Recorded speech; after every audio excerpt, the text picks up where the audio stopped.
अंतस प्रणाम। बसंत पंचमी पर्व की हार्दिक हार्दिक शुभकामनाओं के साथ मैं स्मिता श्रीवास्तव आप सभी का बहुत बहुत स्वागत करती हूँ आज के इस विशेष कार्यक्रम में, इस विशेष पर्व पर जो है बसंत पर्व। विशेष चर्चा क्यों है और चर्चा क्यों है, ये जैसा अगर आपने पोस्ट पढ़ा होगा तो बहुत सारे ऐसी बातें होती हैं जो हम करते तो रहते हैं लेकिन शायद उसके मूल में जाकर के उसके उन बातों को नहीं समझ पाते हैं कि किस वजह से और किन विधियों के साथ हमें इसे मनाने की आवश्यकता है। जी हाँ, मैं बात कर रही हूँ बसंत पंचमी के पर्व पे सरस्वती पूजन की इस विधिवत जानकारी के विषय में। और आज इसी जानकारी को लेकर के अंतस सेवा फाउंडेशन का ये कार्यक्रम आप लोगों के लिए आयोजित किया जा रहा है। और विशेष इसलिए भी है क्योंकि मेरे साथ साथ आज यहाँ पे जो आमंत्रित और यहाँ पे अतिथि हैं वो अतिथि भी हैं और इस परिवार के पूरी तरह से कहें कि मुखिया हैं और जिनके मार्गदर्शन के बिना एक कदम भी चल पाना मेरे लिए तो मुश्किल हो जाता है। देखते हैं कि आज हमें किन जानकारियों को हासिल करने का एक मौका मिलता है। चलिए सभी का स्वागत करते हैं। हमारे साथ यहाँ पे उपस्थित हैं संस्था के अध्यक्ष आशु कवि राजेश राज सर, सादर प्रणाम। बहुत बहुत बधाई। और जैसे हर सोमवार को हमें सानिध्य प्राप्त होता है डॉक्टर शैल वर्मा जी का, जिनके माध्यम से जो हमारी साथी अंतस यात्रा की, आपका भी बहुत बहुत स्वागत है मैम। अंतस प्रणाम सभी को प्रणाम। और एक ऐसी विभूति जिनके ज्ञान को मैं दुर्लभ बोलती हूँ, क्यों बोलती हूँ उसकी व्याख्या करने की आवश्यकता नहीं है, क्योंकि पिछले 2-2.5 वर्ष से जिस तरह से एक यात्रा हम लोग वो जी रहे हैं कि बहुत सारी बातें किसी को कुछ पता है, किसी को कुछ पता है, लेकिन क्या कोई ऐसा भी व्यक्ति है जिसे बहुत कुछ सब कुछ पता है? तो अगर मैं उनको कहूँ कि वो सर्वज्ञ हैं तो शायद कहीं बहुत बड़े मायने में गलत भी नहीं होगा। तो हमारे साथ हैं डॉक्टर रमेश चंद्र कृष्ण जी। गुरु जी सादर प्रणाम, अंतस प्रणाम। बहुत बहुत सादर नमस्कार।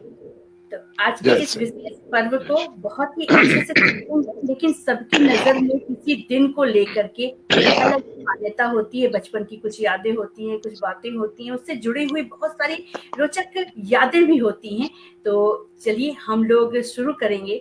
सर आपके साथ मैं शुरू करना चाहूंगी कि आज के दिन को आप कैसे देखते हैं? आपकी नजर में आज के दिवस की क्या विशेषता है, क्या महत्व है? राजेश सर।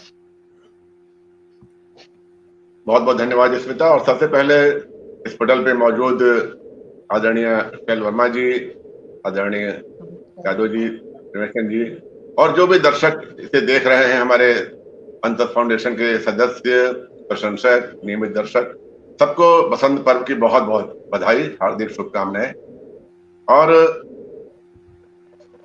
बसंत पर्व की जो ऐतिहासिक या पौराणिक जो मान्यता है उसके लिए हमारे पास जो ऐसे 2 सूर्य बैठे हुए हैं कि उनके सामने मैं चिराग नहीं दिखाऊंगा।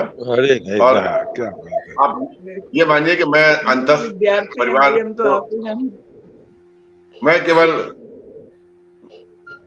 अंतस परिवार की ओर से स्मिता के साथ में आप सबका स्वागत करने के लिए, क्योंकि अंतस से जुड़ा हुआ हूं तो ये हमारा भी दायित्व है कि हम अपने सभी गणमान्य विद्वान अतिथियों का स्वागत करें।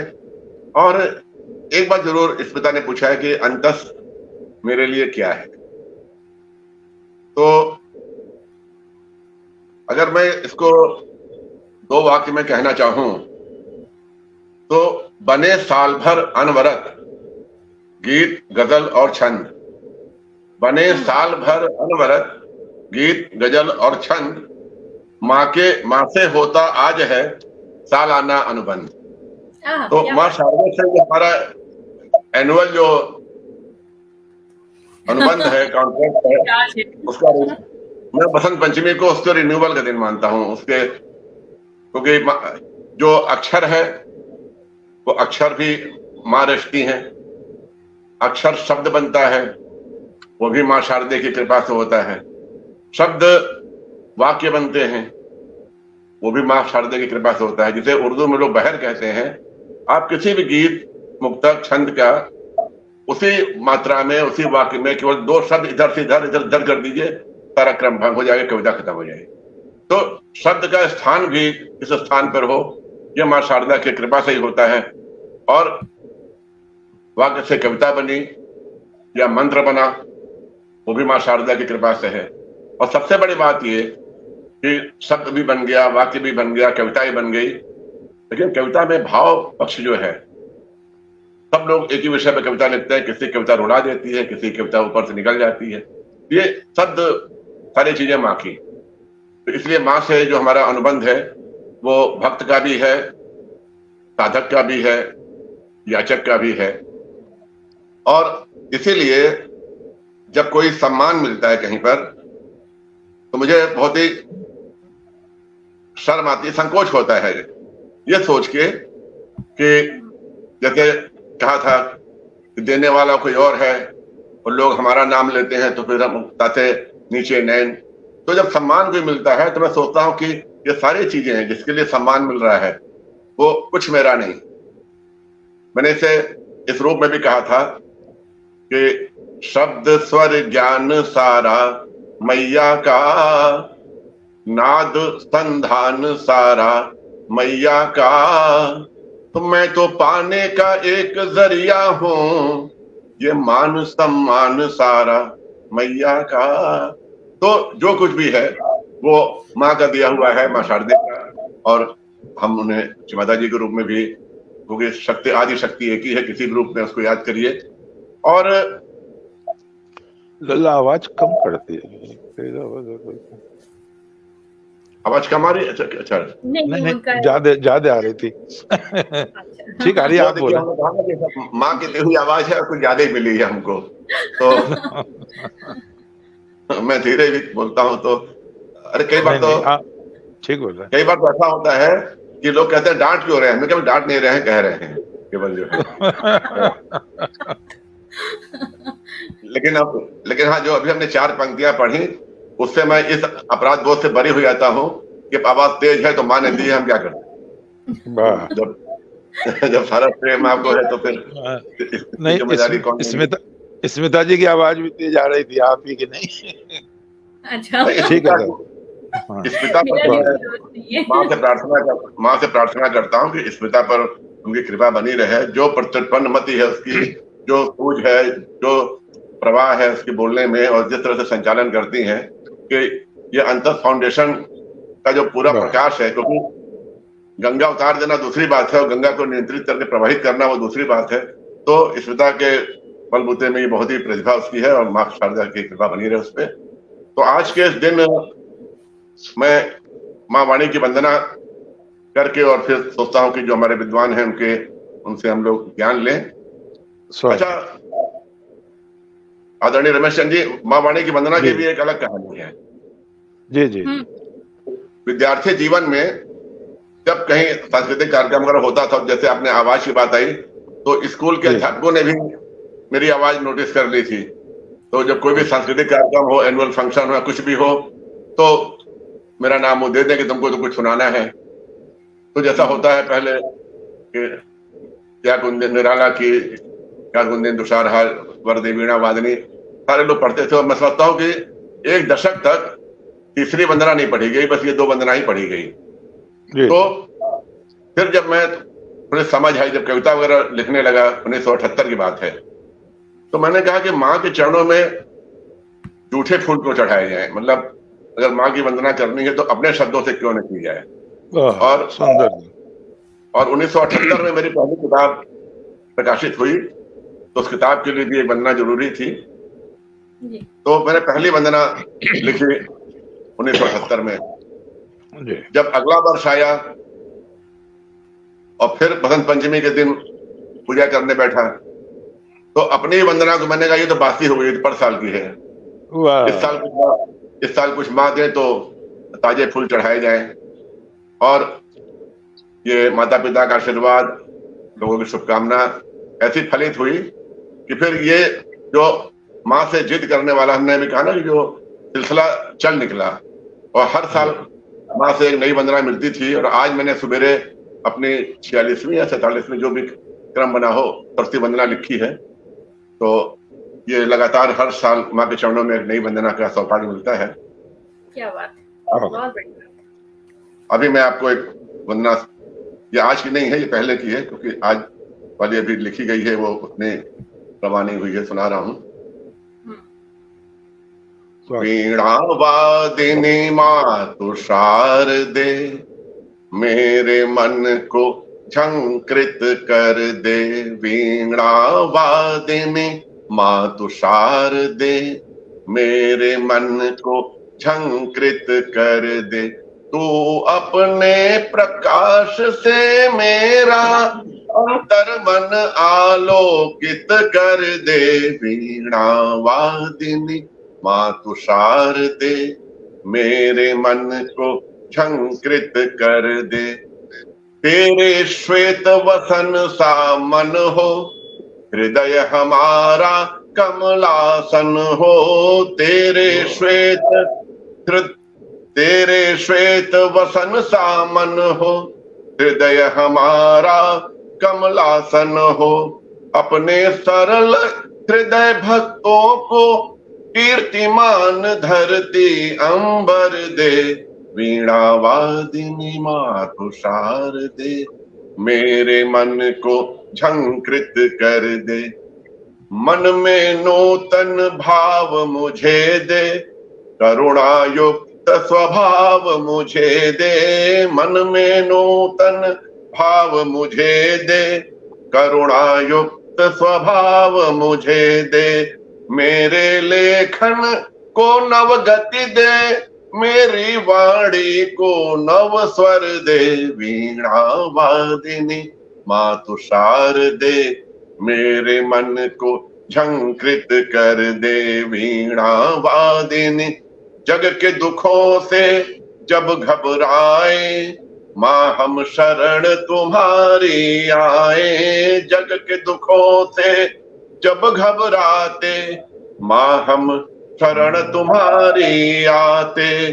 कभी अंधेरों में ना भटके, कभी अंधेरों में ना भटके। मन को पूर्णमासी कर दे। वीणा वादिनी मातु शारदे, मेरे मन को झंकृत कर दे। मेरे मन को झंकृत कर दे। बहुत बहुत सुंदर। सुंदर सुंदर।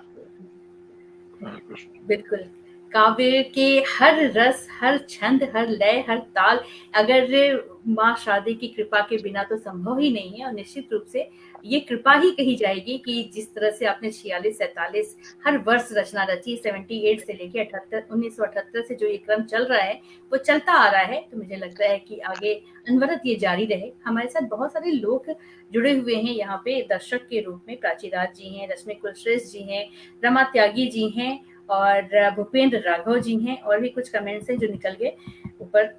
लेकिन सभी का बहुत बहुत स्वागत है। जिस तरह से आप सभी लोग जुड़े हुए हैं, कार्यक्रम को लाइक कमेंट के साथ में आप शेयर भी जरूर करिएगा, क्योंकि ये बातें लोगों तक पहुंचनी चाहिए, क्योंकि अभी तो ये शुरुआत है। तो चलिए आगे बढ़ेंगे, क्योंकि इतनी खूबसूरत सी वंदना के बाद आज के दिवस का ये आगाज हो चुका है, इस कार्यक्रम का आगाज हो चुका है। हम लोग शुरुआत कर चुके हैं और हमारे सारथी, अंतस यात्रा के सारथी हैं डॉक्टर शैल वर्मा जी, जिनके माध्यम से हमें उन उपनिषदों को, उन ज्ञान को और उस वांग्मय को जानने का अवसर मिलता है जो हमारे लिए तो दुर्लभ है ही। और सही बताऊं तो मुझे तो बिल्कुल भी नहीं समझ में आता है। अगर मेरे लिए साक्षात कोई गुरु ना हो सामने तो मैं बिल्कुल नहीं समझ सकती हूँ। और अगर मेरे बुद्धि विवेक वाले लोग और भी लोग होंगे तो उनके लिए भी ये रास्ता खुला हुआ है। तो आइए हम लोग आज के इस विषय पे उनके वक्तव्य को, उनके विचारों को सुनते हैं कि वो क्या कहना चाहती हैं। डॉक्टर शैल वर्मा जी, मैम बहुत स्वागत है आपका। सभी सुधीजनों को मेरा प्रणाम है और बसंत पंचमी के शुभ अवसर पर सभी के प्रति मेरी बहुत बहुत शुभकामनाएं हैं। सभी का जीवन शांतिपूर्वक सुखपूर्ण व्यतीत हो और सभी लोग इस अवसर पर प्रकृति का आनंद लेते हुए अपने समय को अच्छी तरह व्यतीत करें। और जैसा कि अभी राजेश सर ने कहा कि वो उन्होंने सोचा कि हर वर्ष नया पुष्प माँ शारदे की को समर्पित करें। कुछ मेरा विचार भी वैसा ही है, क्योंकि मैं भी अध्ययन काल से जो कुछ भी लिखती थी तो मुझे लगता था कि हर बसंत पंचमी को मैं एक नई कविता माँ के चरणों में वाह। प्रस्तुत करूं, माँ के लिए समर्पित करूं। और उसका मैंने पालन तो किया, लेकिन जैसे आपने बताया कि आपने 46 कविताएं लिखी, गिना, मैंने गिनती नहीं की, और वो अलग अलग जगहों पर रखी हुई, क्योंकि कुछ आदत ऐसी पड़ गई कि एक को लिखने के बाद, एक बार सुनाने के बाद दोबारा सुनाना नहीं है, तो वो कहीं रखी ही रह जाती, जब कभी मिलती है तो मिलती है। तो फिर आज हम की मेरी जो वंदना है माँ शारदे की, मैं भी वो प्रस्तुत करती हूँ। लेकिन जानती मैं आपकी वंदना शुरू करने के पहले अपने मन में जो बात विचार आ रहे हैं, जैसे लोग ना अपने धन दौलत जेवर इन जवाहरातों को जिस तरह से सजो के रखते हैं ना, मुझे लगता है कि ये एक बुद्धिजीवी वर्ग के लिए वही सारी जेवरातें, मुझे लगता है कि इसको संभाल करके सजो करके तिजोरी में लॉक करके रखना चाहिए कि कहीं भी उसको कोई आंच ना आने पाए, उसको इतने अच्छे से लेमिनेट करा के रखना चाहिए। और आप लोगों के कहे हुए लिखे हुए शब्द वाक्य कब किसके जीवन में क्या परिवर्तन लेके आए, ये हमारे लिए बहुत बड़ा खजाना है, तो उसे सजोए आप। स्मिता जी, आपने, आपकी प्रेरणा से तो मैंने बहुत कुछ लिखना, इकट्ठा करना शुरू किया है, और कई कविताएं इकट्ठा की हैं, और आपसे हमेशा मुझे प्रेरणा मिलती है, सोचने की नई दिशा मिलती है, और इसके लिए मैं आपको आभार पूर्वक शुभेच्छा प्रदान करती हूँ। और इसके साथ ही मैं अपनी कविता प्रस्तुत कर रही हूँ, जो माँ के लिए आज हमने सोची है, जो मेरे अपने आप ही निकलती कविता। कभी सोचते हैं कि लिख ले, तो जबरदस्ती नहीं लिख पाते, कभी महीनों हो जाते हैं नहीं लिख पाते, लेकिन कभी अपने आप ही शब्द गूंजने लगते हैं और अपने आप ही बन जाते हैं। तो फिर इसी कड़ी में, माँ शत शत बार नमन, माँ शत शत बार नमन, वाल्मीकि व्यास की वाणी का अभिषेक किया तुमने, वाल्मीकि व्यास की वाणी का अभिषेक किया तुमने, कवि कालिदास की कविता को कमनीय किया तुमने, कवि कालिदास की कविता को कमनीय किया तुमने, तुलसी सूर की वाणी में हम करें तुम्हारे दर्शन, माँ शत शत बार नमन, माँ शत शत बार नमन, कटुता का कालुष्य मिटा दो, कटुता का कालुष्य मिटाओ माँ, उसे दीप्तिमय कर दो, अज्ञान भेद अंतर मन में आलोक ज्ञान का भर दो, अज्ञान भेद अंतर मन में आलोक ज्ञान का भर दो, प्रीतिमयी वाणी से सब मिल करें तुम्हारा वंदन, माँ शत शत बार नमन, माँ शत शत बार नमन, रत्न गर्भा हो अवनि अंबर सुखद साया करे, रत्न गर्भा हो अवनि अंबर सुखद साया करे, अनुराग में जीवन जगत में मधुमास ही छाया रहे, अनुराग में जीवन जगत में मधुमास ही छाया रहे, सद्भाव से संयुक्त हो, से संयुक्त हो संसार के सब जन, माँ शत शत बार नमन, माँ शत शत बार नमन।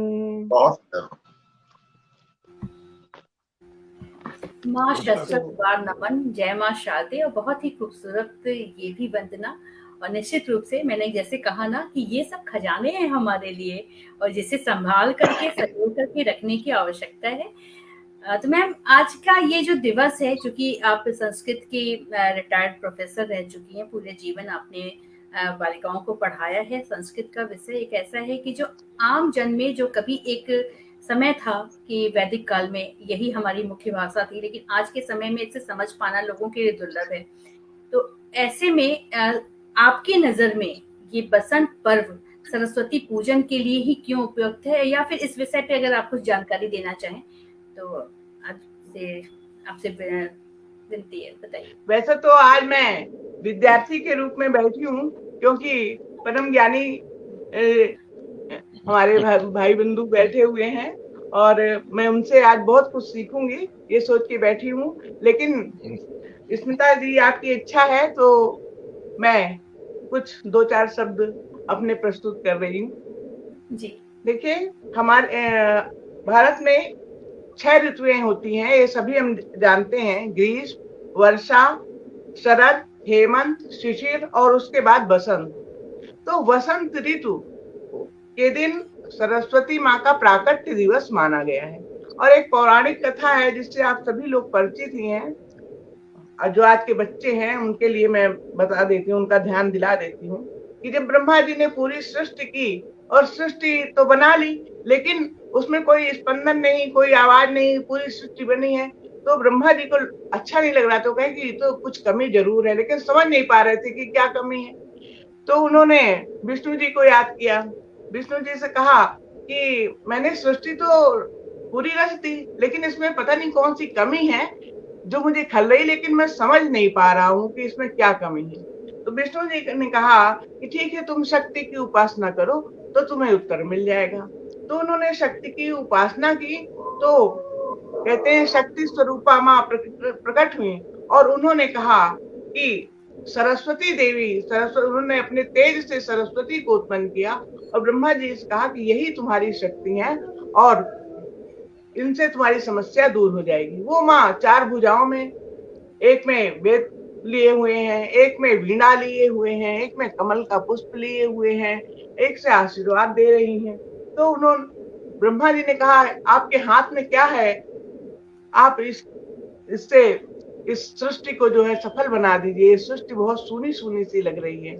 तब सरस्वती माँ ने जैसे ही अपने वीणा के तार झनकर किए, वैसे ही नदियां कलकल करने लगी, भौरे गुंजायमान हो गए और पूरी सृष्टि में एक नाद सा उत्पन्न हो गया, गूंज उत्पन्न हो गई और उसमें सभी लोग उस सृष्टि से मोहित होने लगे। तो इसको बसंतोत्सव, प्राकट्य दिवस, सरस्वती का प्राकट्य दिवस माना जाता है और इसी रूप में इसको मनाते हैं। तो ये जो सरस्वती जी का प्राकट्य है, तो जो है कहते हैं कि ब्रह्मा जी ने इसका मंदिर भी स्वयं ही बनवाया था, जो कि कश्मीर में मुजफ्फराबाद के निकट कृष्णा गंगा की नदी के तट पर था।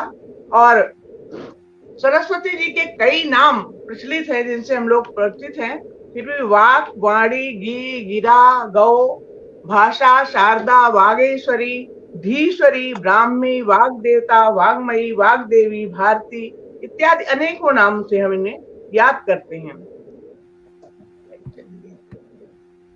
तो माता सरस्वती का जो है हम सभी वंदन करते हैं और आज के दिन उनको याद करते हैं। इसी प्रसंग में एक छोटा सा मैं जो मेरे मन में आया है उस बात को आप लोगों के सामने रखना चाहूंगी कि वाल्मीकि रामायण में जब वसंत ऋतु का वर्णन एक बार तो चित्रकूट में रहते हुए रामचंद्र जी ने सीता को संबोधित करके किया और दूसरी बार जब सीता जी का हरण हो जाता है उसके कुछ समय बाद उन्होंने लक्ष्मण जी को संबोधित करते हुए कहा है। तो हमने पढ़ते समय मेरा ध्यान गया कि उसमें पलाश पुष्प का बड़ा वर्णन है और महाकवि माघ ने भी कहा कि पलाश पुष्प पूरा खिला रहता है, पूरे जोर शोर से रहता है। लेकिन जब मैंने आसपास अपने पड़ोस में और क्या कहते हैं पार्क में देखा तो आजकल पलाश पुष्प में तो पलाश के वृक्ष में एक भी पत्ती भी नहीं है। यानी उस समय के और इस समय के प्रकृति में भी काफी अंतर आया है। तो अगर ऐसा था है तभी तो हमें आज अंतर महसूस होता है, क्योंकि जो वाल्मीकि कवि ने लिखा, जो भी कवियों ने लिखा, जो अपने सामने देखा वही लिखा। साहित्य समाज का दर्पण है, ये तो हमें पता ही है कि उस समय क्या उन्होंने देखा। तो उसके 2 श्लोक मैं प्रस्तुत करती हूँ, 2-3 श्लोक। पश्य रूपाणि सौमित्रे वनानां पुष्पशालिनां सरितां पुष्पवर्षाणि वर्षतोय मुचाम्यु। कहते हैं कि हे लक्ष्मण, इन फूलों से सुशोभित अनेक वृक्षों को देखो। जैसे बादल जल की वर्षा करता है, वैसे ही ये वृक्ष फूलों की वर्षा कर रहे हैं। और सुपुष्पितान सुपरिश्रितान कर्णिकारान समन्ततान फाटक प्रतिसंचलनान नरान पीतांबरानि।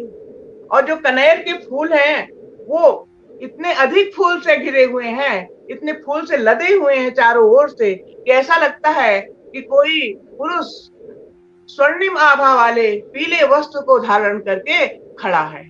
तो ये तो उन्होंने उनसे कहा लक्ष्मण जी से। और सीता जी से जब कहते हैं तब क्या कहते हैं कि आदीप्तानि उभयदेहि सर्वत्र पुष्पितान नगान स्वैहि पुष्पैहि किंसुकान पश्चिमालिनः शिशिरात्तेहि। हे वैदेही, चारों तरफ पलाश के फूल, किंसुक कहते हैं पलाश के फूल को, तो ये किंसुक पलाश इतना अधिक खिला हुआ है कि इसकी वजह से ऐसा लगता है कि पुष्पों की माला स्वयं ही बना करके स्वयं ही इस वृक्ष ने धारण कर ली है। और इसकी लाल लाल जो कांति है, ऐसा लगता है जैसे अंगारे रखे हुए हैं। और भी पश्च द्रोण प्रमाणानि लंबमानानि लक्ष्मण मधुनि मधुकारिभिः समृतानि नगे नगे। कि प्रत्येक पर्वत पर जो वृक्ष हैं उन पर बड़े बड़े कलसे के समान शहद के छत्ते लगे हुए हैं। एक द्रोण नाप होता था 16 सेर का लगभग, तो इतने बड़े बड़े शहद के छत्ते उस समय लगे हुए थे। तो इन सब का वर्णन आता है। और बहुत सारे उन्होंने माघ ने भी यही कहा है, नव पलाश पलाश वनम पुरा स्फुट पराग परागत पंकजम मृदुलतांत लतांतमलोकयत ससुरभिम सुमनो भरई। कि नव पलाश पलाश वनम पुरा, पूरा पलाश ही पलाश चारों तरफ दिख रहा है और उसके ही परागकण दिख रहे हैं। और चारों तरफ जो नवीन ढंग की लताएं फैली हुई हैं और उनकी सुगंध से पूरा वातावरण भरा हुआ है। लेकिन आज जब हम देखते हैं तो ये हमें नहीं दिखाई पड़ता है। तो ये प्रकृति के आधार पे हमने कहा, क्योंकि हमारे यहाँ के जितने भी पर्व हैं, जितने भी त्योहार हैं, वो किसके आधार पर है? प्रकृति के आधार पर, या तो कृषि के आधार पर।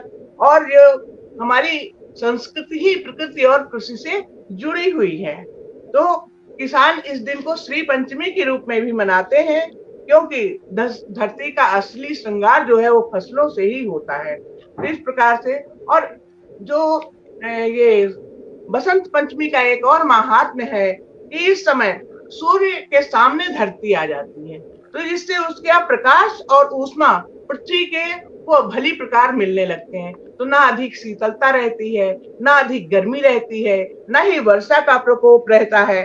और सूर्य की ऊष्मा को पाकर मानो पृथ्वी जग जाती है। ये सारे वृक्ष ऊर्जावान हो जाते हैं, खिलने लगते हैं, उनमें एक नई चेतना सी आ जाती है। उसी प्रकार उसी चेतना का प्रभाव हमारे वातावरण पर पड़ता है, मनुष्यों के ऊपर पड़ता है। तो बसंत ऋतु जो है ये बहुत ही महत्वपूर्ण है हमारे जीवन में, क्योंकि हर तरह की ऊर्जा इसमें भरी रहती है। जैसे कि भगवान कृष्ण ने भी गीता में अपने को ऋतु नाम कुसुमाकरा कहा है। यानी गीता के 10वें अध्याय में जितने भी ऐश्वर्य युक्त चीजें हैं, जितने भी ऊर्जावान चीजें हैं, उनको अपना स्वरूप बताया। तो उसी में ऋतुओं में अपने को कुसुमाकर कहा है। ऋतुओं में जो बसंत है वही उनका स्वरूप है। तो इस प्रकार से हम देखते हैं कि प्रकृति की सभी, चाहे नदियां हो, पेड़ पौधे हो, पर्वत हो, या मनुष्य हो, या समाज हो, सब में एक नई चेतना दिखाई पड़ती है। इसलिए बसंत ऋतु का हमारे जीवन में बहुत ही महत्व है।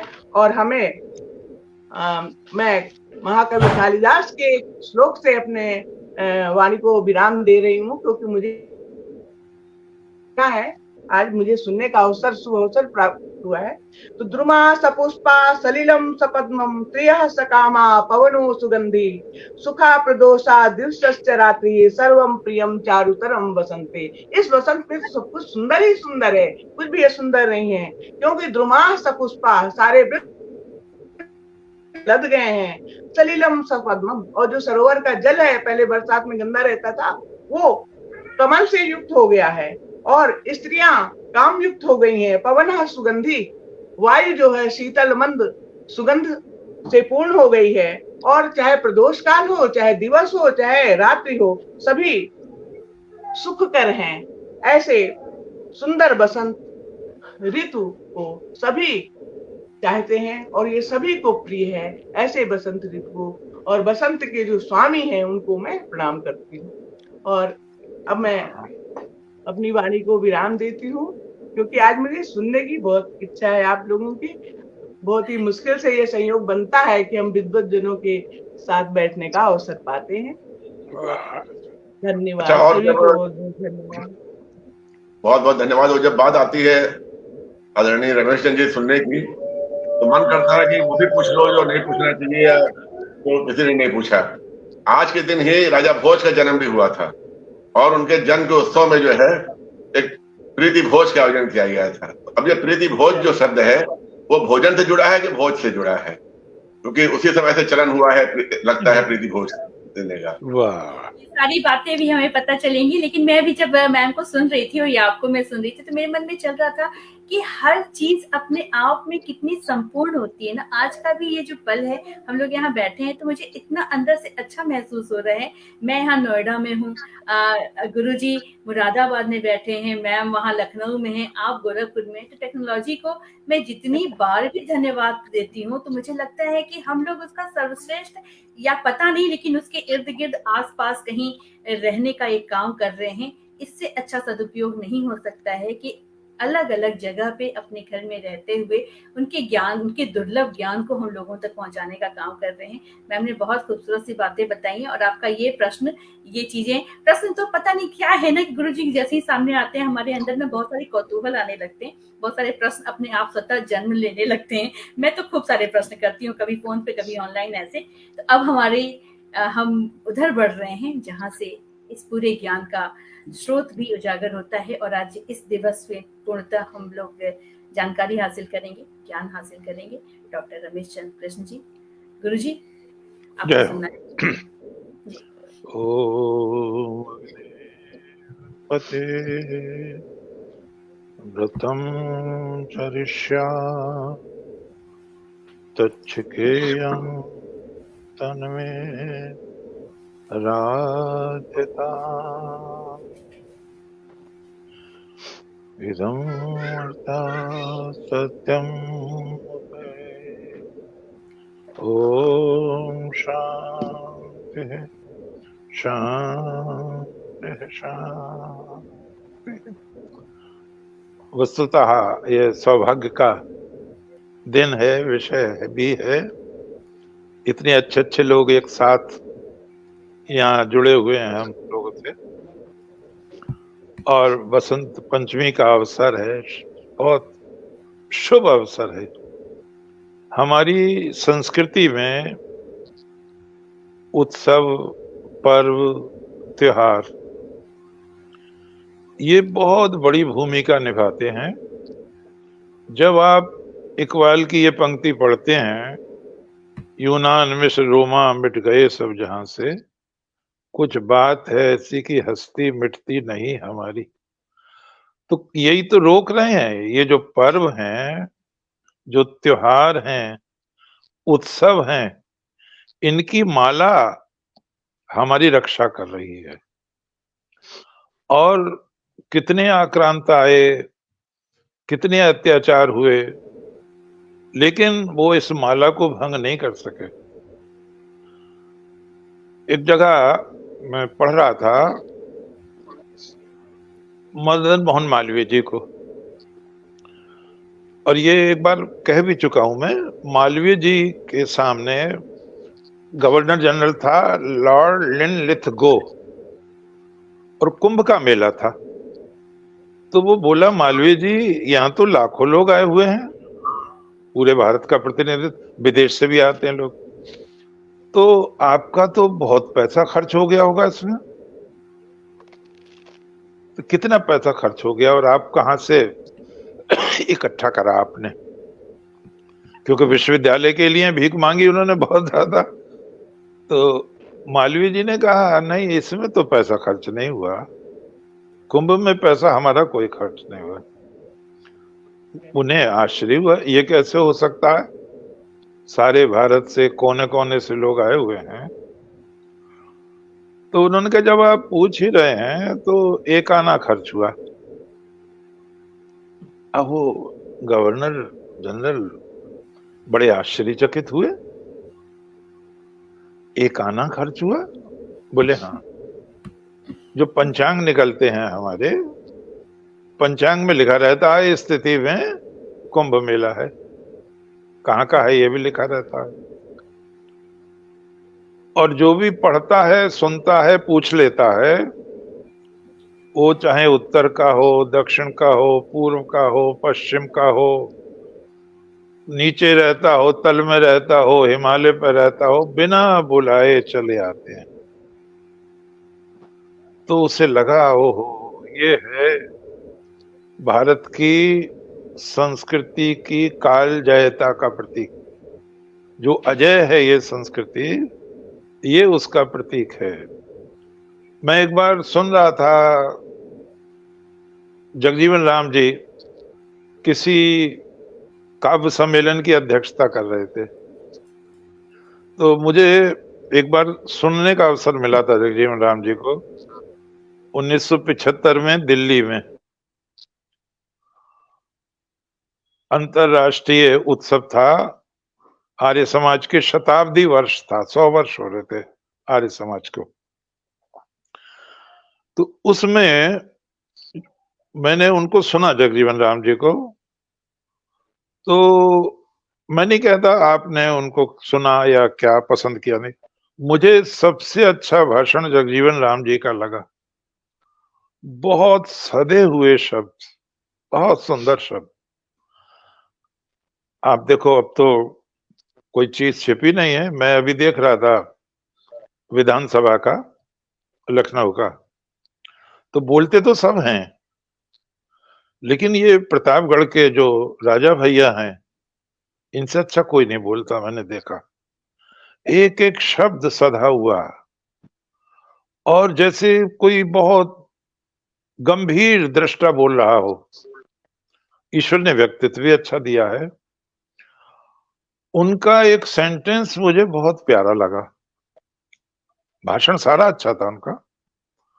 उन्होंने कहा, आदि शंकराचार्य, भगवान आदि शंकराचार्य जी ने सनातन धर्म की रक्षा के लिए जितना प्रयत्न किया और उसे सर्वोच्च ऊंचाई पर पहुंचाया, हमारे युग में श्री प्रधानमंत्री नरेंद्र मोदी जी वही काम कर रहे हैं जो भगवान शंकराचार्य ने किया।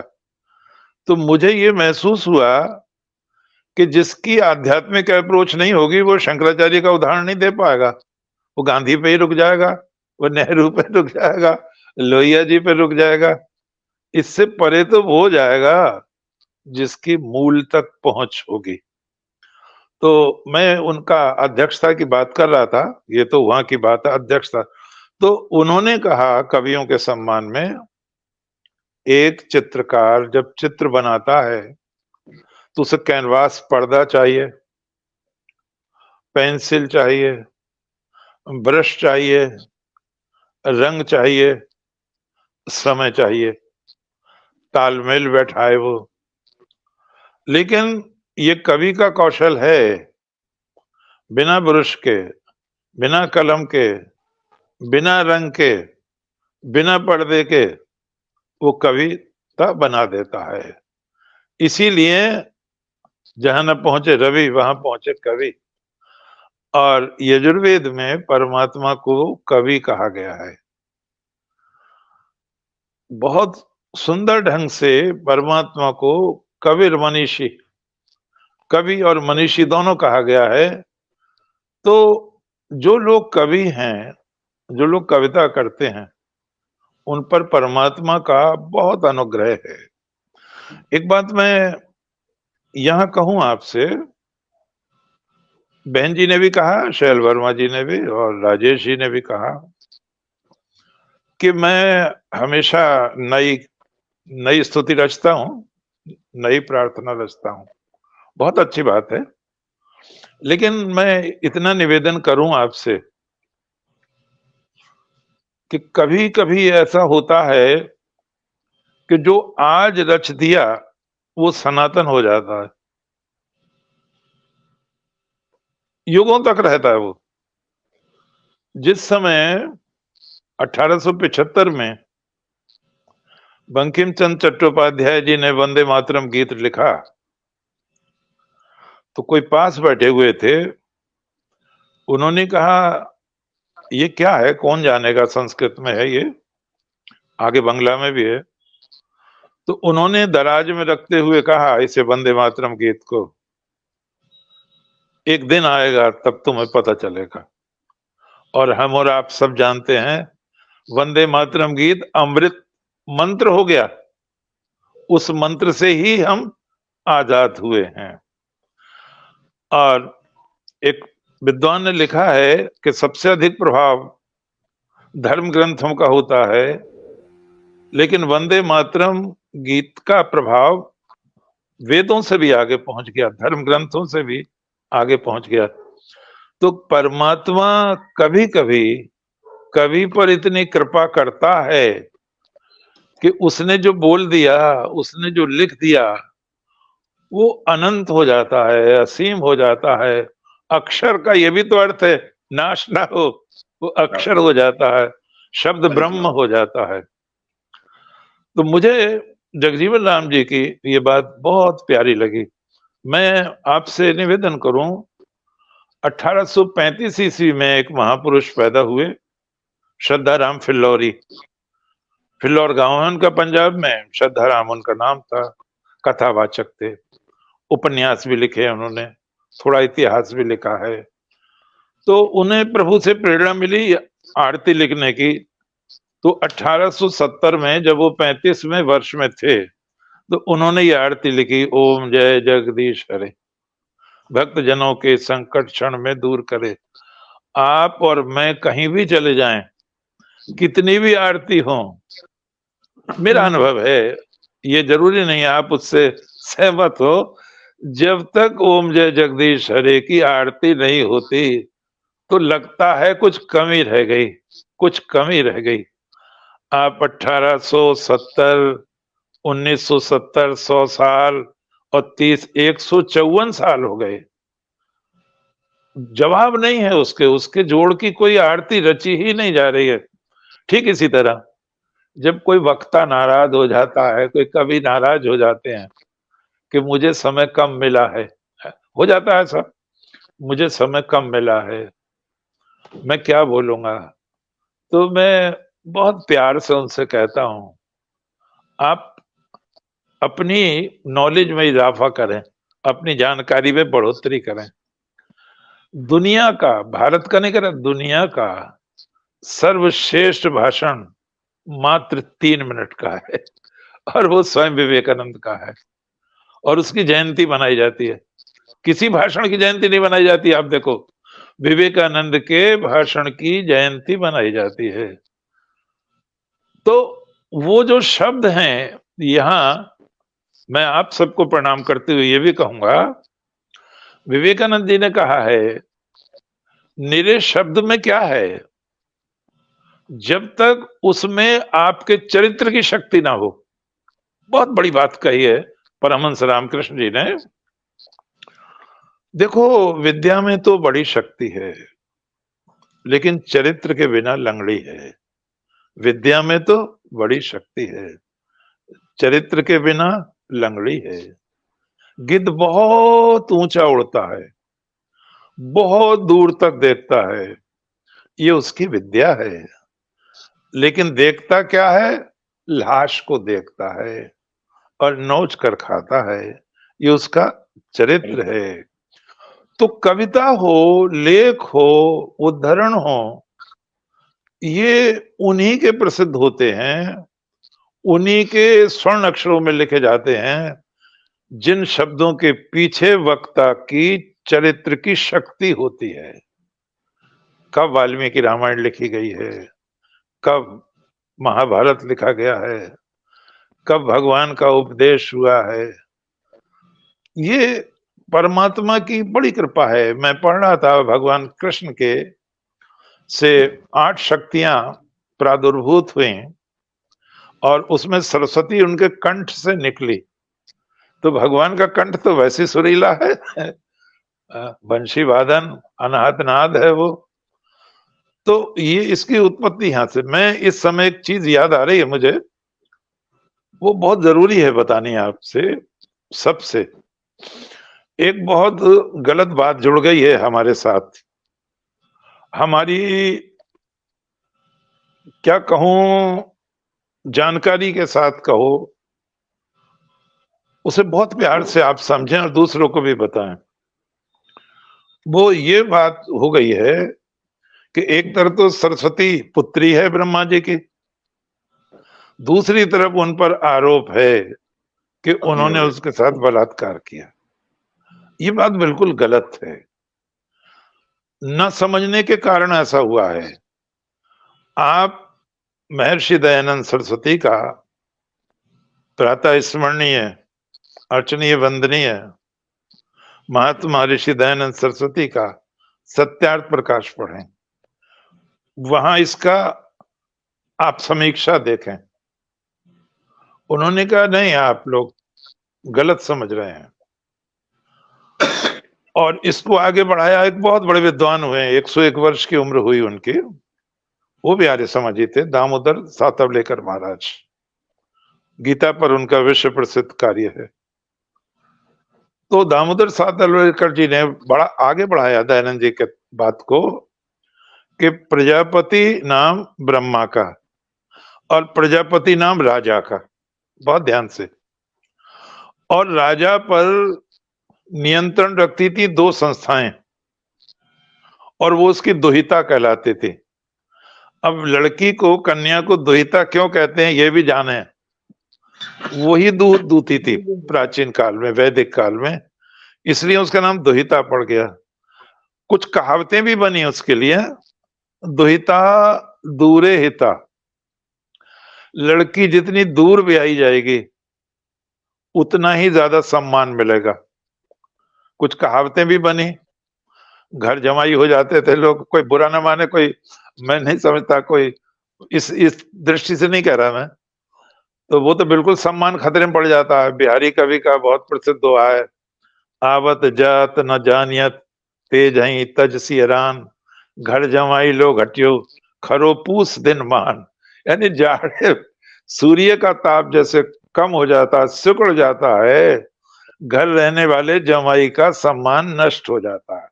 सब गाली से बोलते हैं उसे, बुढ़े उसकी माँ के संबंध में गाली देंगे, जमानत की बहन के घर, ये वक्त हो गई है जहां भी जमाई रहते हैं उन्हें बड़ा उठाना पड़ता है ये। तो यहां पर ये ध्यान देने की चीज है, दुहिता दूरे हिता। कुछ और भी कहावतें हैं, समध्याना और शौचालय पखाना दूर होना चाहिए, ये भी उसी को। फिर दयानंद जी ने इस पे बहुत अच्छी बात कही है, लड़की अगर पास भी आई जाएगी और अगर लड़की का पिता गरीब है, माता गरीब है, तो वो जितनी बार आएगी कुछ ना कुछ देना पड़ेगा उसको, और आर्थिक स्थिति गंभीर हो जाएगी, दूर आएगी, साल भर में आएगी, 2 साल में आएगी, तो यथेष्ट सम्मान भी होगा और उसको दिया भी जाएगा। तो मैं आपसे कह रहा था, प्रजापति नाम यहाँ राजा का है, ब्रह्मा का नहीं है, या राजा का है। और राजा की 2 बेटियां दुहिता आज भी है। वो उस समय उनको सभा कहते थे और समिति कहते थे। जो सभा में बैठने के कायदे जानता था, प्रश्न करना जानता था, उत्तर देना जानता था, तो आदरणीय शैल वर्मा जी बैठी हैं, डॉक्टर बहादुर अग्रवाल ने लिखा, उसको सभेय कहते। सभेय, भय पे की मात्रा ये, और सभेय से ही सब शब्द बना है। सब वो है जो प्रश्न रखना जानता है सभा में, उनका उत्तर देना जानता है, समीक्षा करना जानता है। तो 2 समितियां, एक सभा एक समिति, 2 संस्थाएं राजा पर नियंत्रण रखती थी, और यही उसकी दुहिता कहलाती थी। अगर कोई राजा इनकी अवहेलना करता था तो ये प्रजापति का कन्याओं पर अत्याचार कहलाता था, बलात्कार कहलाता था। ऐसा नहीं है ब्रह्मा ने अपनी बेटी के साथ बलात्कार किया हो, वहां दुहिता है और दुहिता दो हैं, सरस्वती नहीं है वहां 2 दुहिता हैं, एक सभा है, एक समिति है। जैसे आज आप देखो लोकसभा है, राज्यसभा है, पहले से चला रहा है, और गणराज्य के तो संस्थापक हम ही हैं, भगवान श्री कृष्ण गणराज्य के राष्ट्रपति थे 5000 वर्ष पहले। तो वो कभी भी ऐसा नहीं है कि ब्रह्मा जी ने अपनी पुत्री के साथ ये किया हो, उसका गलत अर्थ कर दिया है लोगों ने। एक और अर्थ देखें आप, अहिल्या, इसको भी लिया है दयानंद जी ने। हम अपनी बदनामी खुद ही करा लेते हैं। उन्होंने कहा अरे ये ज्योतिष का सिद्धांत है, जो यहाँ शैल वर्मा जी जानती होंगी, मैं सबको कहता हूं, बहुत लोग जानते हैं, वेद पढ़ने से पहले वेदांग पढ़ना पड़ता है। शिक्षा, व्याकरण, छंद, ज्योतिष, निरुक्त, ये जो शिक्षा, कल्प, व्याकरण, ज्योतिष, छंद, निरुक्त 6 चीजें हैं।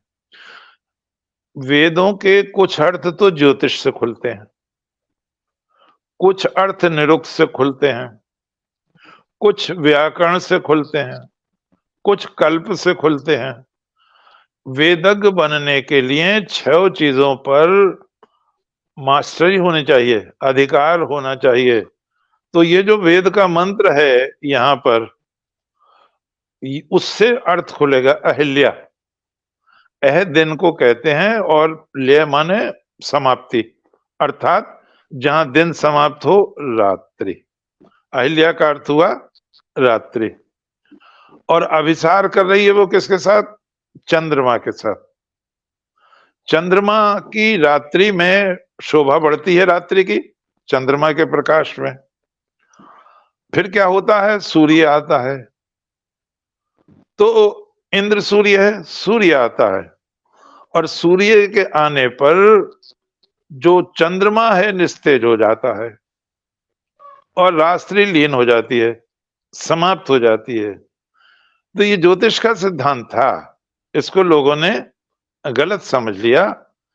भागवत में एक वर्णन है, बड़ा आपत्तिजनक वर्णन है, भागवत के विद्वान होंगे यहाँ, वो बात करें। भगवान श्री कृष्ण जब यमुना में गोपियों के साथ क्रीड़ा कर रहे हैं, मैं क्षमा चाहते हुए कहूंगा, भावना को ठेस नहीं पहुंचा रहा हूं, तो वहां है कि उनकी चेष्टाओं से नक्षत, नाखून से छत, नुकसान पहुंचना या नाखून गड़ाना आदि आदि, इसकी माला उसके माला। वहीं एक बात कहता है भागवतकार, वो कहता है भगवान कृष्ण ने अपना चबाया हुआ पान गोपी के मुंह में दे दिया।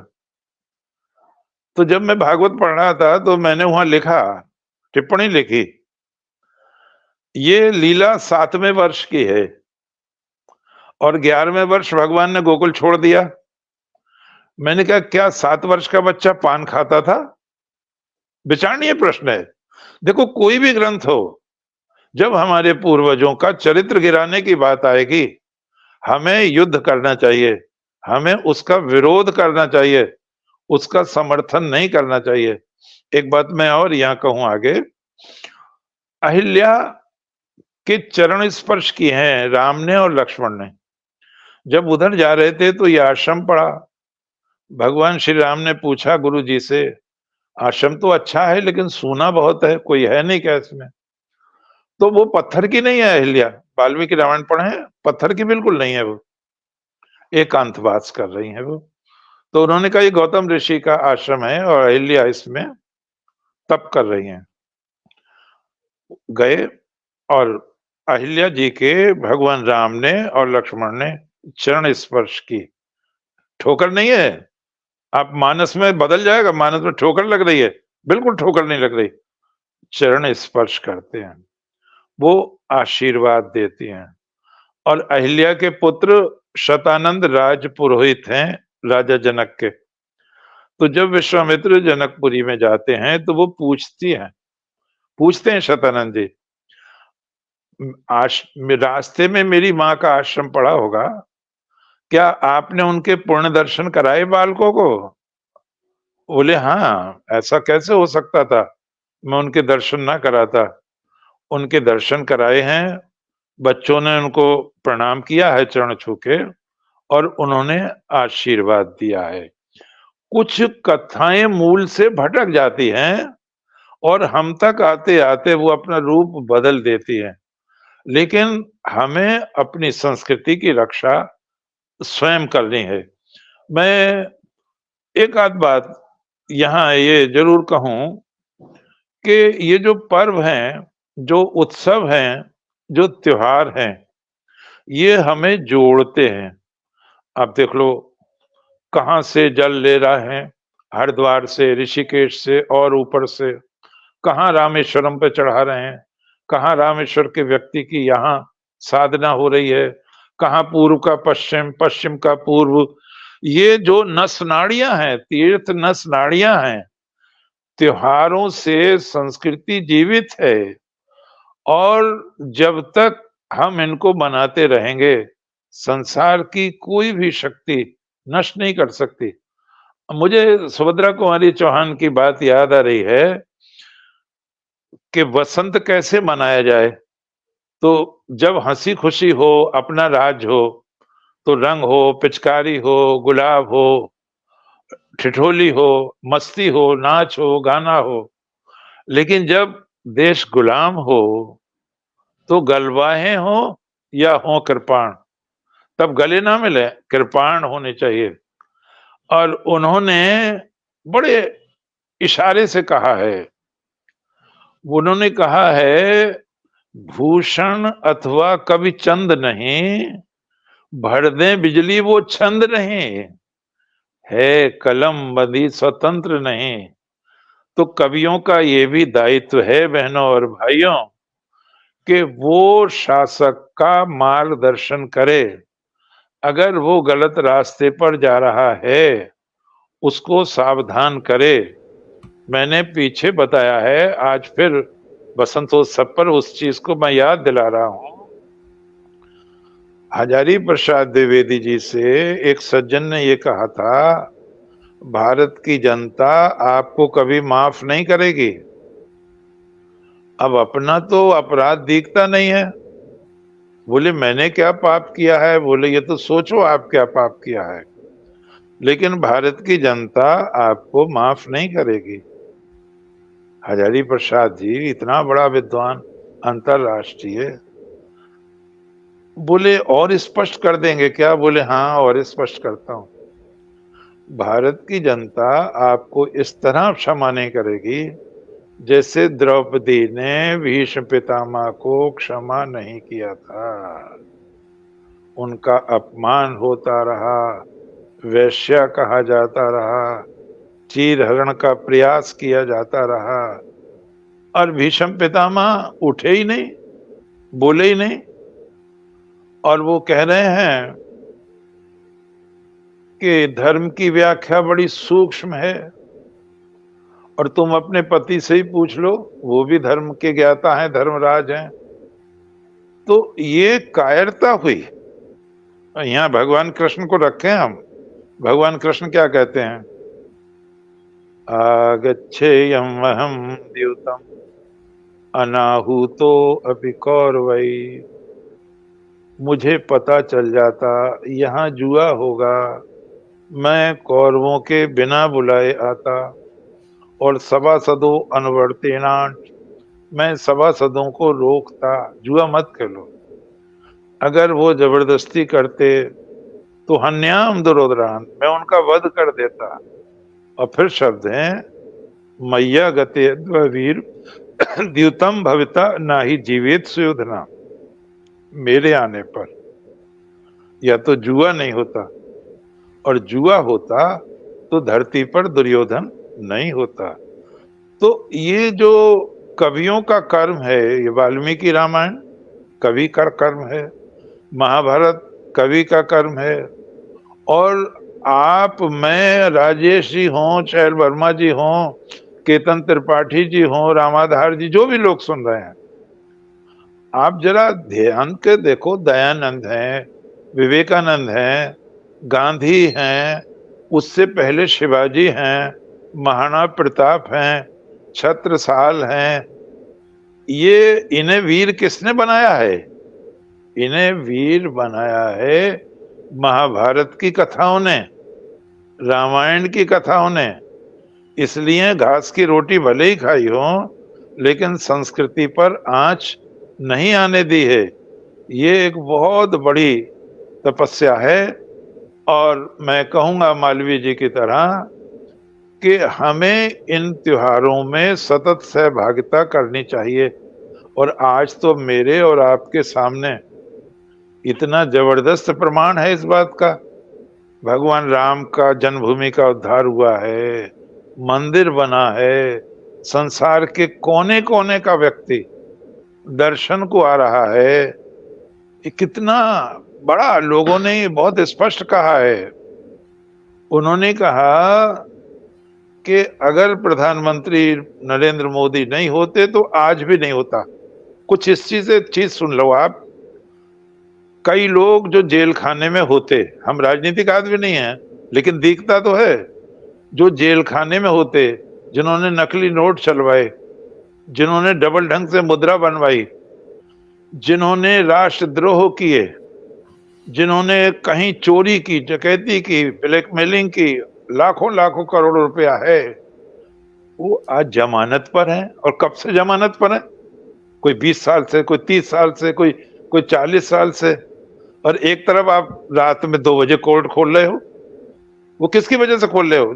उस वकील की फीस 20 लाख रुपए है, उसकी वजह से तुमने रात में कोर्ट खोल दिया, रात में ही जमानत दे दी। तो कवियों को, लेखकों को इन चीजों का विरोध करना चाहिए। एक बात कह के समाप्त करूंगा, धन्यवाद दूंगा। और बड़ा ज्ञानवर्धन हुआ है राजेश जी से, आदरणीय शैल वर्मा जी से। मेरा जो ग्रंथ है ज्योतिर्मय जनार्दन, वो कोई पढ़ रहे थे सज्जन, उन्होंने मुझे फोन किया।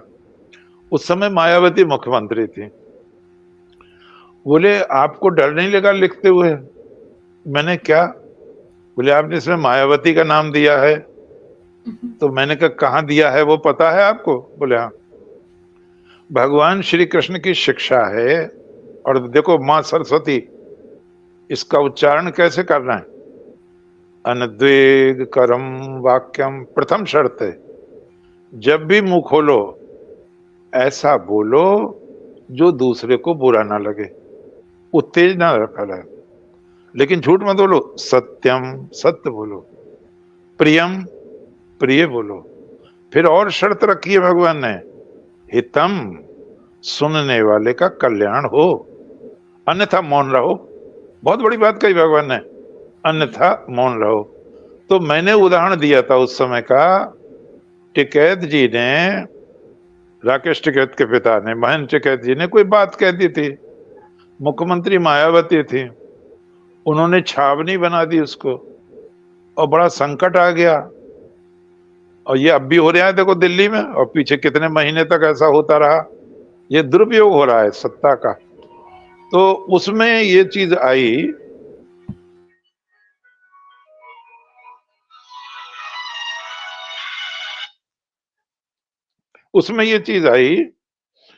कि जब छावनी बना दी तो महेंद्र सिंह टिकैत जी का उत्तर आया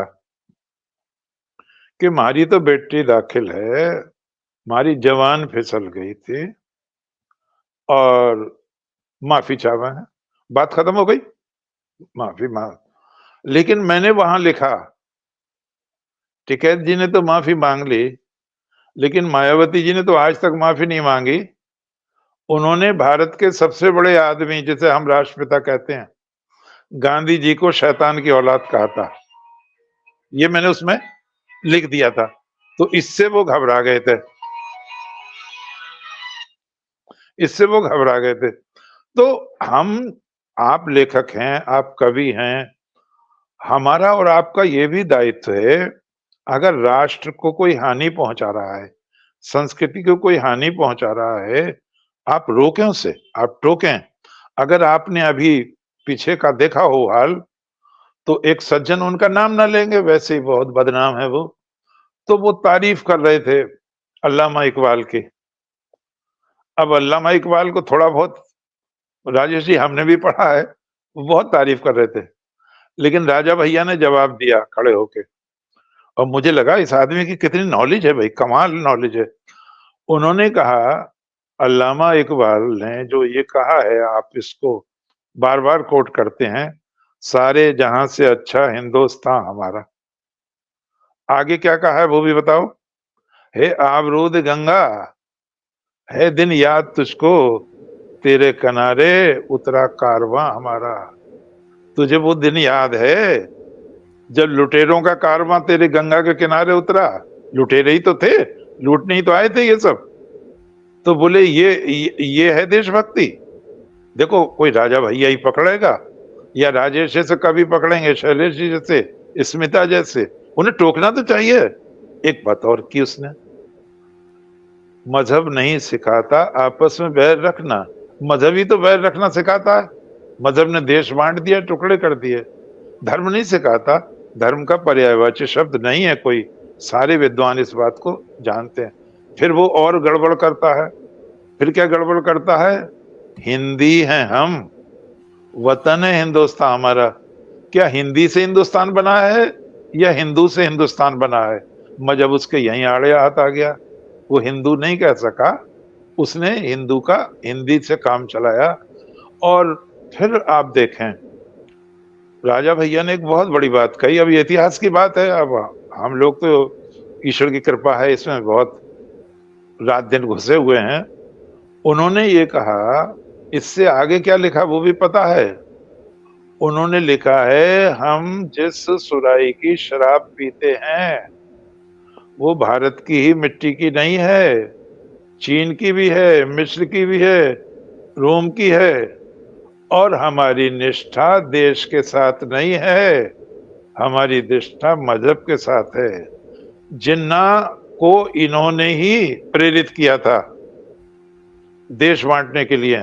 पहले इकबाल ने कहा है, हम हिंदुओं के साथ रहने को तैयार नहीं है। एक भी स्टेटमेंट आपको ऐसा नहीं मिलेगा जो हिंदुओं ने कहा हो, हम रहने के लिए तैयार नहीं है। मैं एक बात कह के समाप्त करूं, और चूंकि कवियों में आज मैं दो कवियों के बीच में घिरा हुआ हूं, तो कविता सही मैं बात करूं। जब ये दोबारा इंग्लैंड गए, पहले बहुत अच्छा था सारे जहां से, जब दोबारा गए तो अंग्रेजों ने इनके आमूल चूल परिवर्तन कर दिया और उन्होंने प्रेरित किया इनको देश बांटने के लिए। तो ये बात आनंद नारायण मुल्ला ने ताड़ ली। बहुत बड़े कवि हुआ आनंद नारायण मुल्ला, राजेश जी जानते होंगे। आनंद नारायण मुल्ला ने लिखा, हिंदी होने पर नाज जिसे कल तक था, आज हिजाजी बन बैठा। अपनी महफिल का रिंद पुराना, आज नमाजी बन बैठा। पैगाम जुनू जो लाता था, इकबाल वो अब दुनिया में नहीं। और फिर वो कहता है, पहली सी वो बात नहीं, ताजगी ये तखविल नहीं, और बेसाख्त की ये जज्बात नहीं। हमारे लिए वो इकबाल मर गया। और संस्कृति के 4 अध्याय में दिया है, आप उसके पढ़ें। इकबाल ये कहता है, जब कुफ्र का नापाक बीज अकबर के अंदर जमा और वो दारा के मन में बड़ा होने लगा, तब सर्वशक्तिमान ने धर्म की रक्षा के लिए औरंगजेब, आलमगीर औरंगजेब को धरती पर उतारा। ये शब्द हैं। और उसने पाप की फसल में आग लगा दी। बंधुओं बहनों, बहुत प्यारे ढंग से समझो, अकबर ने जजिया टैक्स माफ किया, तीर्थ यात्रा कर माफ किया, गोवध बंद किया, और उसके अलावा जो सेना हार जाती थी उन्हें धर्म बदलना पड़ता था, मुसलमान बनना पड़ता था, या उनका कत्ल होता था, उसने ये बंद किया। और स्वामी नरहरि जी के कहने से गोवध पर प्रतिबंध लगाया, तीर्थों पर कर लगता था वो बंद कराया। और शिवाजी ने अपने पत्र में जो औरंगजेब को लिखा है वो महान कार्यों की चर्चा की है। इसीलिए अकबर का सम्मान था, तुम्हारा सम्मान नहीं है। तो ये उस व्यक्ति की तारीफ करता है इकबाल जिसने देश को टुकड़े टुकड़े कर दिए, तमाम मंदिरों को तुड़वा के अपने स्थल बनवाए। आज देश स्वतंत्र है और हमें अपना ज़मीर पहचानना चाहिए।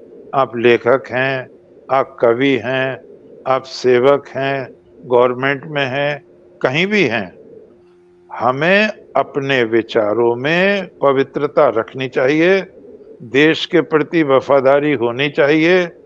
ये हमारा दायित्व है। जो संस्कृति 1,97,29,49,125 वर्ष से अनवरत चली आ रही है, उसकी रक्षा किन्होंने की? तो नाम आया आपका, राजेश जी ने की, शैल वर्मा जी ने की, स्मिता जी ने की, केतन त्रिपाठी जी ने की, चातक जी ने की, और भैया एक आध बूंद हमारे नाम भी आ जाएगी। बहुत बहुत धन्यवाद, सबको प्रणाम। जय श्री कृष्ण। जय श्री कृष्ण। बहुत ही सुंदर। आपको जब भी सुनो तो फिर हमेशा कुछ नया सुनने को मिलता है। लेकिन जहां से एक प्रश्न शुरू हुआ था उस पे भी व्याख्या हम आपकी जरूर चाहेंगे। प्रीति भोज की बात हो रही थी, उसके पहले कुछ कमेंट्स भी हैं। हमारे साथ आरडीएन श्रीवास्तव जी जुड़े हैं। आज देखिए ना, आज कुछ ऐसे भी बहुत अच्छा सा ये माहौल बना हुआ है कि जितने भी हमारे साथ यहाँ पे दर्शक हैं वो अधिकतर वो कवि ही हैं। तो व्यंग्यकार हैं, गजलकार हैं आरडीएन श्रीवास्तव जी, और आप ही के समकक्ष हैं, आप ही के हम उम्र हैं गुरुजी। मुझे बहुत कम लोग देखने को मिलते हैं, मैं मतलब क्षमा चाहूंगी ये कहते हुए, लेकिन इस उम्र में इतनी ओजस्विता के साथ इतने विचारशील होना बहुत दुर्लभ लगता है मुझे। और जब भी कोई ऐसे कहता है, किसी आपसे कम आयु वर्ग का कोई व्यक्ति कहता है बेटा अब तो उम्र हो गई, तब मैं उनको आप लोगों का उदाहरण देती हूँ, कहती हूँ age is just a number. आप हमारे गुरुजी से मिलिए, आरडीएन श्रीवास्तव सर हैं, उनसे मिलिए। तो अभी हम सब लोग बहुत ही बच्चे हैं, किसी को भी ये अनुभव नहीं होना चाहिए कि हमारी उम्र हो गई। उनका ये कहना है कि मायावती ने चंद्रशेखर आजाद को आतंकवादी कहा था। जी हाँ, बिल्कुल। जब आपने बोला महात्मा गांधी पे जो टिप्पणी आई है उस पे हुआ। और इसके बाद एक प्रश्न पे फिर आपका ध्यान आकर्षित करना चाहूंगी, राजा भोज से, जो प्रीति भोज की बात सर ने शुरू की थी, उसके बारे में भी आपकी एक व्याख्या अगर आप चाहें तो। मैं राजेश जी बोलो। मैं बताऊं आपसे इस बारे में। ये जो आपने बताया मेरे लिए ये नई जानकारी है कि प्रीति भोज तब से चला। कुछ चीजें ऐसी हो गई हैं जिनका मूल कुछ था, रूप कुछ हो गया। जैसे कहावत, मैंने उसका जिक्र किया, कहावत थी पहले, कहाँ राजा भोज और कहाँ गंगवा तेली। तो वो तेली वेली कोई नहीं था। राजा भोज की गांगे तेलंगाना के राजा गांगे देव से युद्ध हुआ था, और वो युद्ध बहुत लंबा चला था। तो कभी तो लगता था राजा भोज जीत जाएंगे, कभी लगता था तेलंगाना के गांगे देव जीत जाएंगे। अंत तो गत्वा राजा भोज की विजय हुई, तेलंगाना के राजा हारे, तो वो तेलंगाना का तेली बन गया और गांगे देव का गंगू बन गया। तो कहाँ राजा भोज कहाँ गंगू तेली कहावत हो गई। तो चीजें बिगड़ जाती हैं कभी कभी। एक उदाहरण दूं आपको, अजीब लगेगा। विवेकानंद लखनऊ में आए अजायबघर देखने, उन्होंने एक प्रसंग दिया है। दो ठाकुर, बांके लिखा है, दो बांके ठाकुर मूंछों पे तेल लगा के मांग पट्टी काट के अच्छे घर के होंगे, और वो इमाम बाड़ा देखने आए। तो वहां जो भी आदमी था उसने एक स्टेचू था कि इस पे पहले 5 जूते लगाओ और तब आगे जाओ। अब मैं बड़े ताज्जुब में, विवेकानंद को आप पढ़ें तो आपको लगेगा सारी दुनिया पढ़ लिया आपने। तो मैं विवेकानंद का जब ये मैंने पढ़ा तो बोले 5 जूते लगाओ। तो बोले 5 जूते क्या? बोले यही वो है जिसने मरवाया हुसैन को। तो उन्होंने कहा जो ठाकुर लोग आए थे, उन्होंने अपने दुपट्टे उसके डाल दिए यजीद के गले में। यजीद नाम था जिसने मरवाया। अरे तुम तो महान पुरुष हो भाई, तुमने इतना बड़ा काम किया कि आज भी सिर पकड़ के रो रहे हैं, असली तो अवतार तुम ही हो। और उन्होंने वो नाराज हो ही जाते, उन्होंने उनको भगाया। तो कभी कभी कुछ चीजें तो मेरी जानकारी में नहीं है कि प्रीति भोज तब से ही चला हो। ये हो सकता है, आपकी बात सही हो। प्रीति और भोज दो शब्द हैं।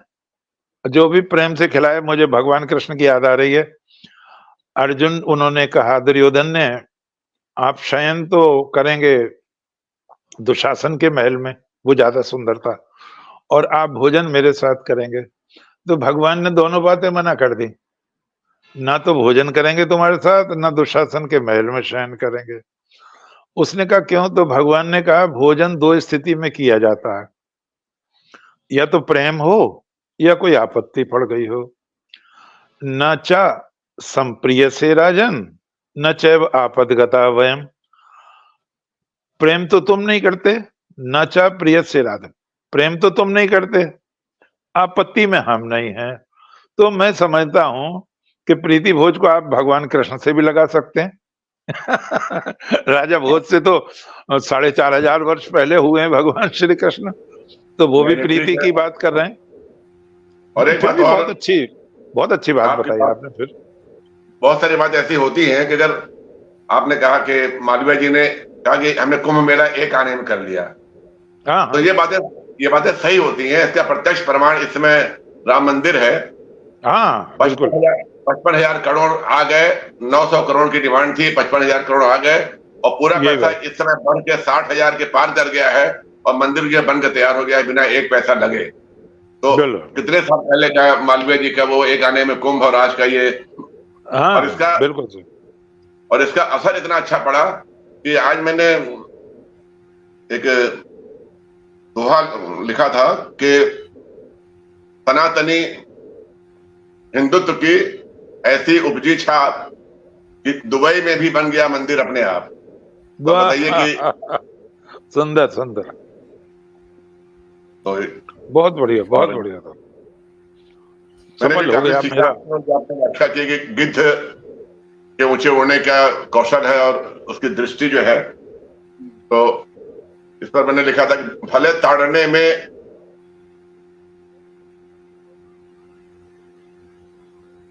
वस्तु ताड़ने में भले दृष्टि भले हो सिद्ध, खान पान व्यवहार में गिद्ध हमेशा गिद्ध। तो ये गिद्ध केवल उड़ने वाला पक्षी नहीं है, समाज में भी बहुत सारे गिद्ध हैं जो हर समय अपनी कुत्सित निगाह बालिकाओं पे, महिलाओं पे लगाए रहते हैं। तो और समय तो आज समय सीमा पूरी हो गई है। तो हाँ, एक बात और मैं जो लोग सुन रहे हैं उनसे भी कहूंगा, दो सीख आज मिली है कि दूसरों की लापरवाही। मेरे पिताजी कहते थे कि जो दूसरों की गलती से सीखता है वो बुद्धिमान होता है, और जो गलती करके सीखता है वो मूर्ख होता है। तो मैं तो अपने को मूर्ख में मानता हूँ।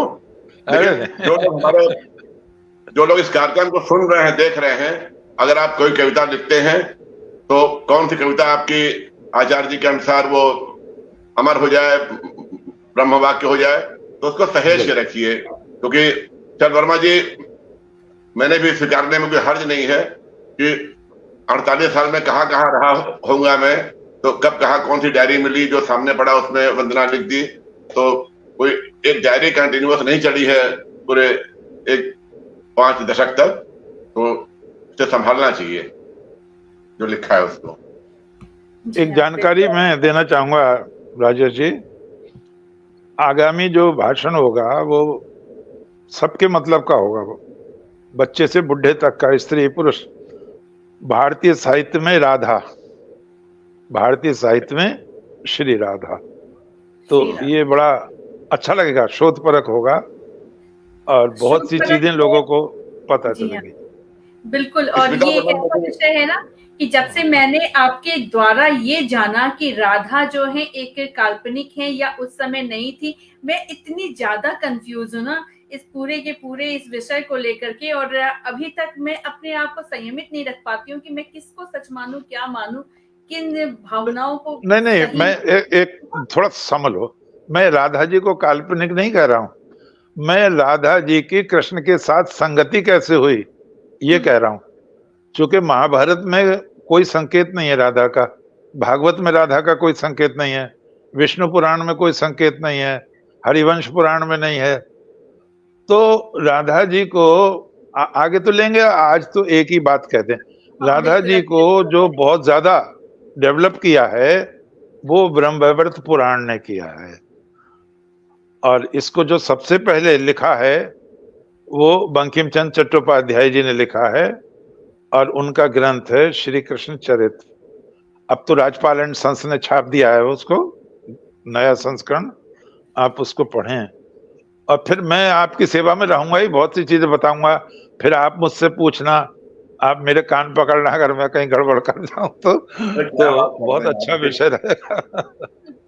बहुत अच्छा विषय रहेगा। हम बस आपके चरणों में है, चरण पकड़े हुए हैं, बस वहीं से हमारा मेरा सौभाग्य है आप जैसे अच्छे लोगों के बीच में मुझे भी कुछ समय मिल रहा है। चलिए, शैल वर्मा जी को बहुत प्रणाम करता हूँ मैं शैल वर्मा जी को। सबके नाम ले केतन वो त्रिपाठी जी हैं, क्या नाम है? कीर्तन त्रिपाठी नाम है? केतन त्रिपाठी जी ने सभी को प्रणाम किया, अभिवादन किया, और मुझे लगता है कि उसके बाद वो बाद में फुर्सत मिलेगा तब देखेंगे। अच्छा, त्रिपाठी जी यहाँ पे रहे, रश्मि कुलश्रेष्ठ जी, सविता सिंह सूर्यवंशी जी, भूपेंद्र राघव जी, और सभी के बहुत अच्छे कमेंट्स आए हैं। साथ में विद्याधर यादव जी, रमा त्यागी जी, प्राची राज जी, और साथ में इन्हीं लोगों के कमेंट्स ज्यादा हैं। राम नरेश विद्यार्थी जी हमारे साथ यहाँ पे जुड़े रहे और कहते हैं सभी विज्ञजनों हस्ताक्षरों को सादर नमन। अपना नाम कटनी मध्य प्रदेश से वो जुड़े हैं हमारे साथ में, आपको भी सादर प्रणाम, और उम्मीद करती हूँ कि इस कार्यक्रम को आपने शेयर किया होगा और आगे भी हमारे हर कार्यक्रम में आप जुड़ेंगे। डॉक्टर प्रियंका सिंह जी यहाँ पे उपस्थित रही, प्रणाम कह रही हैं, बसंत पंचमी की सभी को शुभकामनाएं। आप उनको याद कर रहे थे, देखिए आज वो यहाँ पे उपस्थित रही। और दीपक कवि जी जो एक पत्रकार रहे हैं, वरिष्ठ पत्रकार, और जिस तरह से बिहार की राजनीति पे उनका ज्ञान है वो भी अपने आप में बहुत बृहद विस्तार लिए हुए हैं। कालका प्रसाद अहिरवार जी हमारे साथ उपस्थित रहे, कहते हैं विकृत कथा प्रसंगों का सुस्पष्ट विश्लेषण के लिए गुरु जी का आभार व्यक्त करता हूँ, सभी को सादर प्रणाम। आपको भी सादर प्रणाम, बहुत बहुत धन्यवाद कि आप यहाँ पे जुड़े और आपका सानिध्य हमें मिलता रहता है। यहाँ मंच पे भी उपस्थित हैं राजेश राज सर, और यहाँ कमेंट्स भी उनके बहुत सारे हैं। आरडीएन श्रीवास्तव सर मुझे आशीर्वाद दे रहे हैं, सादर प्रणाम सर। और विद्याधर यादव जी, आप सभी को अंतस नमन, आपको भी अंतस नमन। बहुत सुंदर। इस तरह से लोग हमसे जुड़े रहे, और निश्चित रूप से आज का ये जो विषय और ये कार्यक्रम और ये बातचीत और ये चर्चा रही, और ऐसे तीन लोगों मिले। जी, एक बात में अंत में याद आ गई, अभी यादव जी ने कहा कि बसंत को कैसे मनाएं, हर स्थिति में एक ही तरह बसंत नहीं मिलता है। तो उसी तरीके से, हालांकि वो हमारे चर्चा का विषय नहीं था और न आगे रहेगा, लेकिन आज वैलेंटाइन डे भी है। लेकिन उससे महत्वपूर्ण याद रखने वाली बात यह है कि आज पुलवामा दिवस है, जबकि हमारे जवान शहीद हुए थे। तो ये जो वैलेंटाइन डे के जोश में लोग खोए हुए हैं, उनसे मेरा कहना है कि जो शहीद हुए हैं, सीमा पर जो शहीद होते हैं, खड़े रहते हैं, उन्हीं की बदौलत हम आप जो है बसंत पंचमी मनाते हैं, वैलेंटाइन मनाते हैं, एनिवर्सरी मनाते हैं, बर्थडे मनाते हैं। और आज निराला जी की जयंती भी है। तो बात है कि राजा भोज की जन्मदिन है, निराला जी की जयंती है, लेकिन सबसे ऊपर पुलवामा दिवस है 14 फरवरी। ये तो बसंत पंचमी किसी और तारीख को पड़ेगी अगले साल। राजा जी, आपने राजा भोज का जो नाम लिया ना, तो मुझे वो ध्यान आ रहा है, कालिदास किसी वजह से नाराज होकर कहते हैं चले गए थे राजा भोज के यहाँ से। अब उन्हें कहीं ये सूचना मिली राजा भोज का स्वर्गवास हो गया, तो उनका बहुत प्रसिद्ध वो श्लोक है, उन्होंने कहा अद्य धारा निराधारा निरालंबा सरस्वती भोज राजस्य दिवंगता। फिर उन्हें पता चला अरे भोज राज तो जिंदा है, तब उन्होंने इन्हीं शब्दों को दोबारा कहा, अद्य धारा सदा लंबा सरस्वती भोज राजे भुवम गता। तो वो पहले कह दिया देवम गता तो सब नाश हो गया, फिर कहा सब। तो कालिदास और भोज के विषय में भी कुछ कई अच्छी चीजें प्रचलित हैं। हाँ। तो हम अंतस पटल के माध्यम से अपने सभी शहीदों को श्रद्धांजलि देते हैं, नमन करते हैं, श्रद्धांजलि लेकिन उन्हीं की वजह से आज हम हैं। हाँ, ये तो है साहब, निश्चित रूप से वंदनीय है वो साहब। सभी को बहुत बहुत धन्यवाद। अब मुझे अनुमति दीजिए कि मैं इस कार्यक्रम को का समापन, अगर आप कहें तो यहाँ पे करते हैं, और फिर आगे आने वाले समय में एक सूचना देना चाहूंगी कि जैसा कि मेरी बातचीत आपसे सर आपसे भी हुई है, मैम आपसे भी हुई है, मैंने कहा कि कुछ ऐसे विषय हैं, कुछ ऐसे दुख हैं, कुछ ऐसी कहानियां, कुछ ऐसी विचार मन में चल रहे थे जो मुझे रातों में जगाए हुए थे कई दिनों से, और अभी भी ऐसे ही है। लेकिन अब मैं, जब कोई समस्या होती है ना, तो उसमें समस्या का बखान करने की बजाय अंतर सेवा फाउंडेशन, उससे जुड़े हुए सभी लोग और मैं भी, हम लोग उसके समाधान की तरफ जाते हैं। हम सिर्फ प्रश्न नहीं खड़ा करेंगे, हम प्रश्न के उत्तर को तलाशने का जो क्रम है, जो विचार है, जो हम अपनी मूल भावना लेकर के चलते हैं, हम उस तरफ हमेशा तत्पर रहते हैं। और एक प्रश्न की अस्तित्व को लेकर के कि हर स्थिति में हर किसी का अस्तित्व क्या है और किस तरह से उसको अपने अस्तित्व के प्रति सजग रहना चाहिए, खास तौर पे महिलाओं के लिए, क्योंकि हम लोग साल में 2 बार कम से कम नवरात्र मनाते हैं, 9 दिन देवी पूजन करते हैं, एक दिन हम लोग महिला दिवस भी मनाते हैं, और न जाने, और आज भी हमने कहीं न कहीं देवी प्रतिमा सरस्वती माँ की पूजा की है।